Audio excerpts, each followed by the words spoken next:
10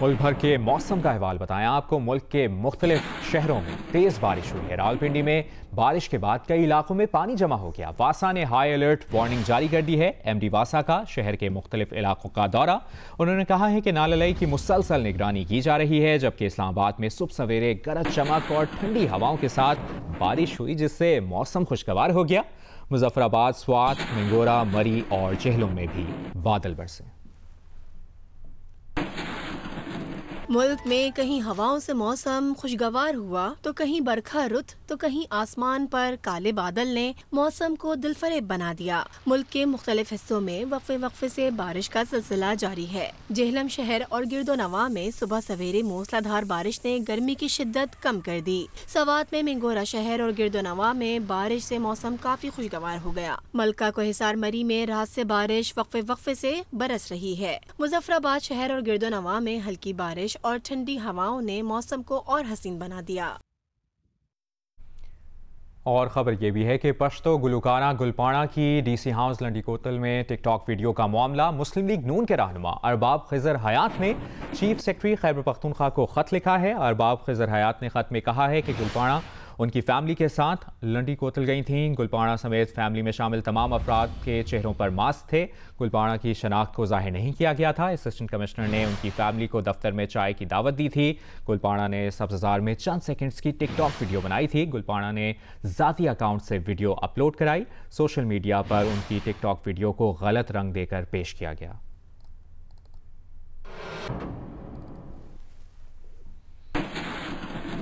وفاقی وزیر اطلاعات شبلی فراز اس وقت میڈیا سے گفتگو کر رہے ہیں۔ ادارہ جاتی ریفارمز، کفایت شعری کی مہم، احساس پروگرام، کامیاب خارجہ پالیسی، مسئلہ کشمیر کو بین الاقوامی سطح پر بھرپور انداز میں اجاگر کرنا، کامیاب نوجوان پروگرام، یکساں نظام تعلیم، بلین ٹری سونامی، سی پیک کی رفتار تیز کرنا، ڈیمز کی تعمیر اور کم آمدن والے افراد کے لیے قابل استطاعت ہاؤسنگ منصوبے ترقی کے سفر کا آغاز ہیں۔ پاکستان کی ترقی، خوشحالی اور عوام کے مسائل کے حل کے حتمی اہداف کے حصول تک یہ جدوجہد عمران خان کی قیادت میں جاری رہے گی۔ عمران خان کے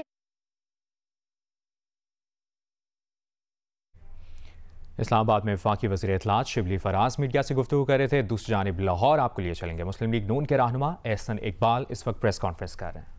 تجزیوں کے مطابق مسلم لیگ نون کو 120 نشستیں حاصل کرنا تھیں اور پی ٹی آئی کی 60 سے 65 نشستیں تھیں۔ جب نتیجہ نکلا تو اس بلیک باکس کے اندر سے نتائج ریورس ہو گئے۔ آر ٹی ایس سسٹم کے ٹوٹنے کے بعد مسلم لیگ نون کی 120 نشستوں کی جگہ پی ٹی آئی کی 120 نشستیں ہو گئیں اور مسلم لیگ نون کی 80 نشستیں کر دی گئیں۔ یہ وہ بدترین چوری ہے جس کے آج ہم نتائج 2 سال بعد بھگت رہے ہیں۔ 2 سال پہلے پاکستان کی معیشت 5.8% سے ترقی کر رہی تھی۔ آج ٹھیک 2 سال کے بعد حکومت کے بقول -0.5 ہے، لیکن جو اکانومسٹس ہیں وہ یہ کہہ رہے ہیں کہ -1.5 ہے۔ سو -1.5% حقیقت میں ہے، جبکہ حکومت -0.5% کہہ رہی ہے۔ ایک گروئنگ اکانومی، ایک ترقی کرتی ہوئی اکانومی کریش ہو چکی ہے۔ اسی طرح آج سے 2 سال پہلے ملک میں 4% انفلیشن تھی، آج وہ انفلیشن 13% پہ پہنچ چکی ہے۔ پوری دنیا میں آپ کو مثال نہیں ملے گی کہ کسی اکانومی کو 6.5% کریش کیا جائے 2 سالوں کے اندر، 6.5% کریش کیا جائے 2 سالوں کے اندر، 6.5 to 7% کریش ہوا ہے۔ ہم 5.8 سے -1.5 یا -0.5 جو بھی آپ لے لیجئے، تو یہ 6.5 سے 7% کا کریش ہے جو 2 سالوں میں ہوا ہے. آپ کو دنیا میں اس کی مثال نہیں ملے گی کہ اتنا بڑا میگا کریش کسی اکانومی کا ہوا ہو جو اس نااہل، نالائق اور نا تجربہ کار حکومت کے ہاتھوں ہو چکا ہے.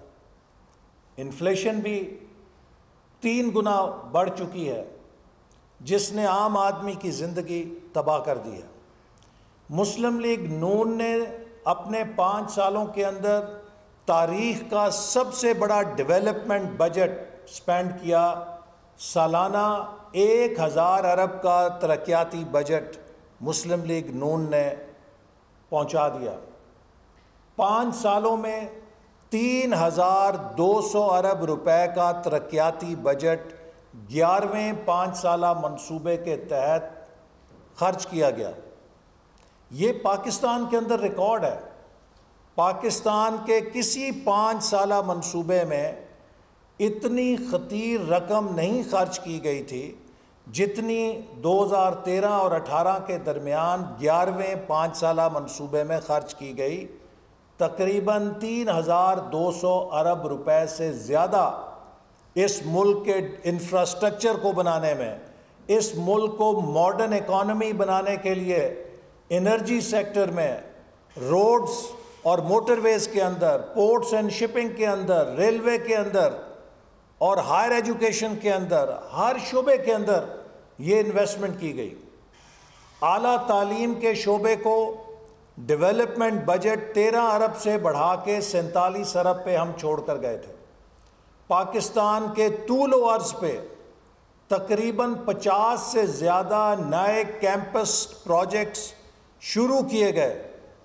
میں ذاتی طور پہ پسماندہ علاقوں میں ان نئے کیمپسز کے لیے گیا.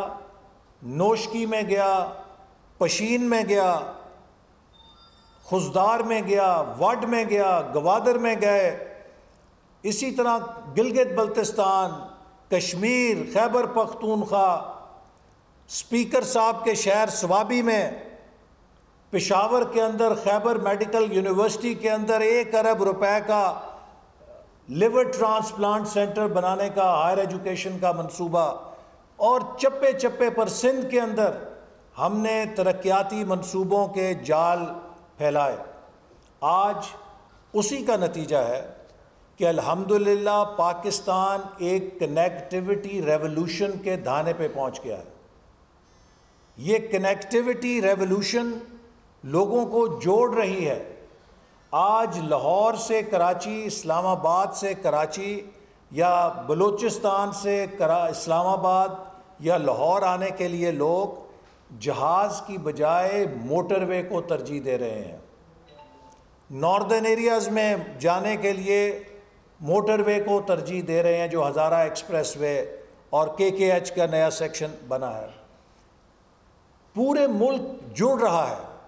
لیکن اس کنیکٹیوٹی ریولوشن کے اوپر، اس انرجی اور فزیکل انفراسٹرکچر کے فاؤنڈیشن کے اوپر 2018 اور 2023 کے درمیان ہم نے انڈسٹریل ریولوشن پیدا کرنا تھا. ملک کی ایگریکلچر میں ریولوشن پیدا کرنا تھا. وہ ریولوشن تو دور کی بات ہے، آج ہم کو 2 وقت کی روٹی کے لالے پڑ چکے ہیں. غریب آدمی جو ہے وہ روزگار کھو رہا ہے. اس کے بچے تعلیم حاصل کر کے روزگار حاصل نہیں کر سکتے. ان 2 سالوں کے اندر ان تمام کامیابیوں پر جو ہم نے 2013 سے لے کر 2018 تک حاصل کی تھیں پانی پھیر دیا گیا ہے. وہ رائزنگ پاکستان جسے ہم ویژن 2025 کے تحت دنیا کی ٹاپ 25 اکانومیز میں لے کر جا رہے تھے، آج وہ دنیا کی شاید پسماندہ ترین اکانومیز میں شامل ہو چکا ہے. ساؤتھ ایشیا کے اندر 7 ممالک میں پاکستان سست ترین معیشت بن گیا ہے. بنگلہ دیش ہم سے آگے نکل گیا ہے. افغانستان کی کرنسی ہم سے مضبوط ہو گئی ہے. نیپال ہم سے آگے جا رہا ہے. بھوٹان ہم سے بہتر کارکردگی کا مظاہرہ کر رہا ہے. آخر اس کا ذمہ دار کون ہے؟ کیا ان 22 کروڑ لوگوں کا یہی مقدر ہے کہ یہ اسی طرح دھکے کھاتے رہیں، یہ اسی طرح پینڈولم گھومتا رہے؟ کیا پاکستان کا مقدر یہ ہے کہ اس کو 72 سالوں سے تجربہ گاہ بنایا جائے، کبھی مارشل لا لگ جائے، کبھی محدود جمہوریت چلائی جائے، کبھی کہا جائے کہ اب ہائیبرڈ نظام آ گیا ہے؟ یہ ہائیبرڈ نظام نہیں ہے، یہ لو بریڈ نظام ہے۔ یہ مارشل لا اور جمہوریت کے بدترین کمبینیشن ہے جو اس وقت ملک کے اندر چل رہی ہے۔ اس طرح ملک نہیں چل سکتے، اس طرح ریاستیں نہیں چل سکتی۔ ریاستیں چلتی ہیں، کامیاب ہوتی ہیں آئین کی حکمرانی سے، قانون کی بالادستی سے، انصاف سے، سماجی انصاف سے، عوام کو خوشحالی دے کر، عوام کے معیار زندگی کو بہتر کر کے، عوام سے خوف اور پریشانی کو چھین کر۔ لیکن اگر عوام کے بنیادی حقوق محفوظ نہ ہوں، انصاف کی دھجیاں بکھر رہی ہوں، عوام کی آواز کو کچلا جا رہا ہو، میڈیا کا گلا گھونٹا جا رہا ہو، سیاسی قیادت کو نیب گردی کا، انتقام کا نشانہ بنا کے جیلوں میں ڈالا جا رہا ہو، اس سے نہ معیشت ترقی کرتی ہے، نہ معاشرت مضبوط ہوتی ہے، نہ سیاست مستحکم ہوتی ہے۔ سیاست، معیشت اور دفاع کا انسیپریبل تعلق ہے۔ کسی ملک کا دفاع مضبوط معیشت کے بغیر نہیں ہو سکتا، اور مضبوط معیشت کا قیام مستحکم سیاسی نظام کے بغیر نہیں ہو سکتا۔ آج ہم ایک ریگریسو نظام بن چکے ہیں، آج ہم ایک فیشسٹ نظام بننے جا رہے ہیں۔ اس حکومت کے ہاتھوں ہم نیب کی انتقامی کارروائیوں کو رو رہے ہیں، لیکن میں آپ کو بتانا چاہتا ہوں کہ یہ حکومت پاکستان کو دنیا کی بدترین فیشسٹ ریپبلک بنانے جا رہی ہے۔ فیٹف کے آڑ میں ہم سب چاہتے ہیں کہ پاکستان گرے لسٹ سے وائٹ لسٹ میں جائے، فیٹف کی جو تقاضے ہیں وہ پورے کیے جائیں، لیکن فیٹف یہ نہیں کہتا کہ فیٹف کا نام استعمال کر کے پاکستان میں گسٹاپو راج قائم کر دیا جائے۔ جو حکومت قانون سازی کر رہی ہے اس کے تحت نیب میں پہلے 90 دن کے لیے لوگوں کو غائب کیا جا سکتا تھا، اب لوگوں کو 180 دن کے لیے منی لانڈرنگ کا الزام لگا کے بغیر ثبوت کے غائب کیا جا سکے گا۔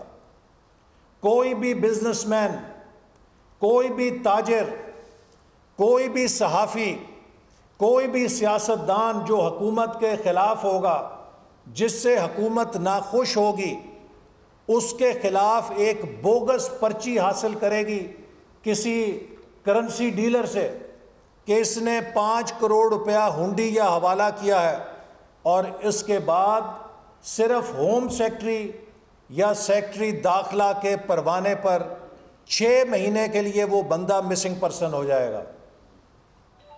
کیا اس طرح کے قوانین نافذ کر کے آپ قانون کی عملداری کرتے ہیں؟ کیا اس طرح کے کالے قوانین سے آپ ملک کو ایک پروگریسو سٹیٹ بنا سکتے ہیں؟ یہ ایک ریگریسو سٹیٹ بننے کا نسخہ ہے جس پہ عمران احمد نیازی اپنی انتقام، حسد، نفرت کی سیاست کو، اس کی آگ کو بجھانے کے لیے ملک کو ڈال رہا ہے۔